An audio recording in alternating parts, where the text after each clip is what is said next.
Баба, дядо и мистериозният шум от тавана. В една малка кокетна къщичка на края на селото живееха баба Станка и дядо Гено, двама весели старци, които можеха да се скарат за всичко и да се смеят за още повече. Една вечер, тъкмо когато баба Станка се канеше да си сипе чай, от тавана се чуло туп-туп-туп. Гено, пак се чува нещо отгоре. Нищо не се чува, жено, промърмори дядо Гено, който вече беше заспал на стола с отворен вестник върху лицето. Как нищо бе? Кът на война е. Айде ставай! Дядото въздъхна, свали си вестника като щит от лицето и каза: добре, ама ако пак е котката на съседите, тоя път не отговарям. Гено, не дей, животно е. Животно, ама аз като падна от стълбата, кой ще ми лекува кръста, ти ли? Аз. С бабени мехлеми и молитви. Ей, това ме плаши най-много. Двамата тръгнаха към тавана. Баба Станка държеше фенер, а дядо Гено метлата, която вчера беше използвал да гони петела. Слушай сега, ако е крадец, аз го халосвам пръв.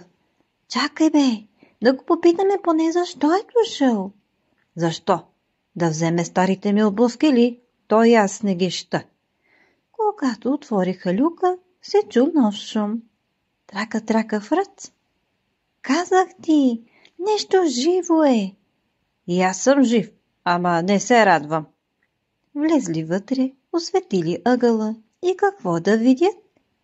Един язовец стоеше върху кашон и ги гледаше, все едно са му прекъснали телевизионното шоу.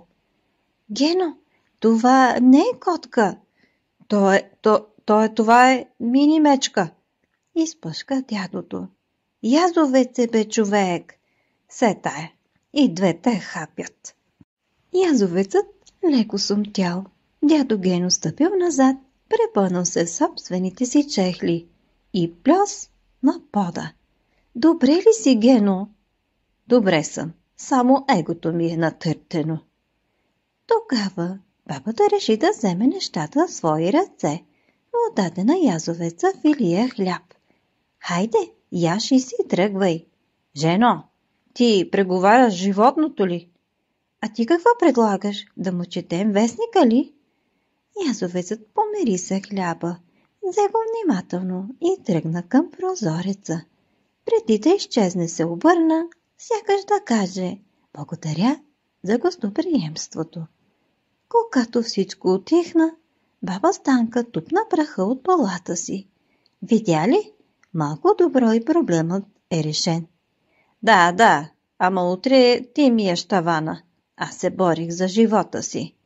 Борил си се, колкото аз съм балерина. Хайде, слизай де. И така, баба Станка и дядо Гено се върнаха долу.